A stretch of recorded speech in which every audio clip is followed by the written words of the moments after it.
Orang Muhyiddin cuba alihkan isu biadab terhadap Yang di-Pertuan Agong kepada isu SD. Isu sebenar adalah isu Tan Sri Muhyiddin telah menyindir mantan Yang di-Pertuan Agong dalam ceramahnya di kempen pilihan raya Dun Negeri. Kata-kata Muhyiddin dapat disaksikan oleh jutaan rakyat melalui video yang viral. Ia sebuah kes 3R yang sangat clear cut. Maka kenyataan Muhyiddin ini akibatkan hampir 30 laporan polis telah dibuat oleh pelbagai pihak. Akhir sekali pihak Istana Pahang turut membuat aduan polis melalui pemangku Sultan Pahang. Maka Muhyiddin sudah pasti didapati bersalah kerana kenyataan itu merupakan hasutan menyuruh penyokongnya persoal tindakan yang diambil oleh Yang di-Pertuan Agong. Namun dalam sekelip mata Muhyiddin cuba alihkan isu 3R kepada isu SD pula. Muhyiddin dan penyokong-penyokongnya cuba mengalih dari rakyat perbual perbuatan biadab Muhyiddin terhadap Yang di-Pertuan Agong kepada isu jumlah 115 SD pula. Sebenarnya ia dua isu berbeza. Kesalahan induk Muhyiddin adalah biadab terhadap pihak Yang di-Pertuan Agong, maka itu terlebih dahulu harus didakwa dan disiasat. Cubaan orang Muhyiddin mengalih tumpuan dari isu kebiadaban Muhyiddin terhadap Yang di-Pertuan Agong kepada isu SD sudah pasti tidak akan berjaya. Ini kerana isu biadab yang diuruskan pihak istana dan isu SD diuruskan oleh BN dan Presiden UMNO. Sama ada isu 115 SD itu sahih atau tidak, ia tidak dikaitkan dengan isu menghina institusi Yang di-Pertuan Agong. Muhyiddin sudah sangat tertekan dan kegagalan jadi Perdana Menteri membuat kedudukan politiknya huru-hara. Ini kerana banyak penyelewengan Parti Bersatu dilakukan terang-terangan kerana Parti Bersatu dan Muhyiddin amat percaya akan terus berkuasa selepas PRU 15 lalu. Penyelewengan boleh dikambus seperti mantan Perdana Menteri Ismail Sabri lakukan. Hanya apabila kerajaan perpaduan ambil alih kuasa sahaja baru terbongkar semua penyelewengan zaman Muhyiddin termasuk yang berlaku di era Ismail Sabri. Apa yang terbaik untuk Muhyiddin lakukan adalah hadapi saja dakwaan seperti Datuk Seri Najib Razak dan Datuk Ahmad Zahid Hamidi dengan tidak cuba mewujudkan keadaan huru-hara. Orang Muhyiddin cuba alihkan isu biadab terhadap Yang di-Pertuan Agong kepada isu SD. Isu sebenar adalah isu Tan Sri Muhyiddin telah menyindir mantan Yang di-Pertuan Agong dalam ceramahnya di kempen pilihan raya Dun Negeri. Kata-kata Muhyiddin dapat disaksikan oleh jutaan rakyat melalui video yang viral. Ia sebuah kes 3R yang sangat clear cut.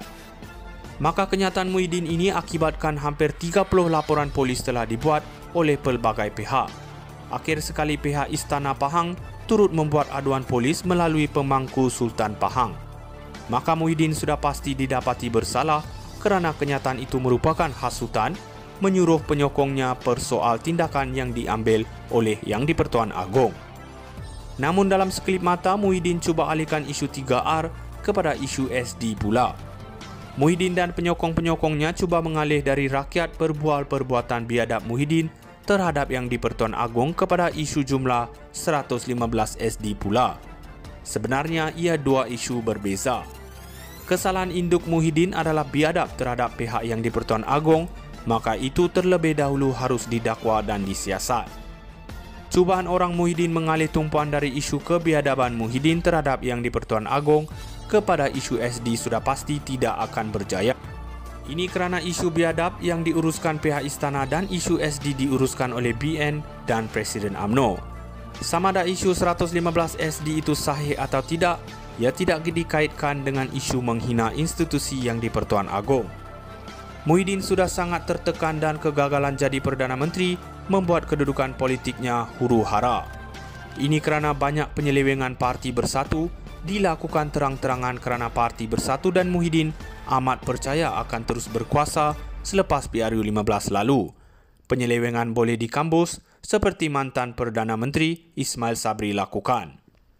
Hanya apabila kerajaan perpaduan ambil alih kuasa sahaja baru terbongkar semua penyelewengan zaman Muhyiddin termasuk yang berlaku di era Ismail Sabri. Apa yang terbaik untuk Muhyiddin lakukan adalah hadapi saja dakwaan seperti Datuk Seri Najib Razak dan Datuk Ahmad Zahid Hamidi dengan tidak cuba mewujudkan keadaan huru-hara.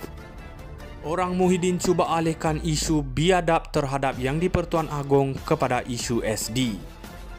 Isu sebenar adalah isu Tan Sri Muhyiddin telah menyindir mantan Yang di-Pertuan Agong dalam ceramahnya di kempen pilihan raya Dun Negeri. Kata-kata Muhyiddin dapat disaksikan oleh jutaan rakyat melalui video yang viral. Ia sebuah kes 3R yang sangat clear cut.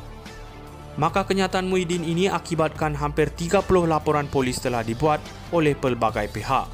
Akhir sekali pihak Istana Pahang turut membuat aduan polis melalui pemangku Sultan Pahang.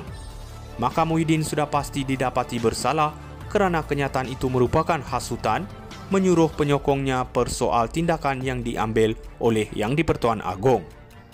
Namun dalam sekelip mata Muhyiddin cuba alihkan isu 3R kepada isu SD pula.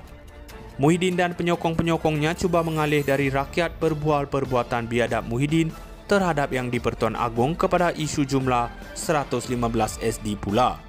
Sebenarnya ia dua isu berbeza. Kesalahan induk Muhyiddin adalah biadab terhadap pihak Yang di-Pertuan Agong, maka itu terlebih dahulu harus didakwa dan disiasat.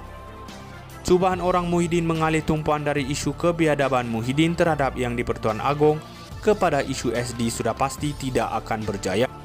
Ini kerana isu biadab yang diuruskan pihak istana dan isu SD diuruskan oleh BN dan Presiden UMNO. Sama ada isu 115 SD itu sahih atau tidak, ia tidak dikaitkan dengan isu menghina institusi Yang di-Pertuan Agong. Muhyiddin sudah sangat tertekan dan kegagalan jadi Perdana Menteri membuat kedudukan politiknya huru-hara. Ini kerana banyak penyelewengan Parti Bersatu dilakukan terang-terangan.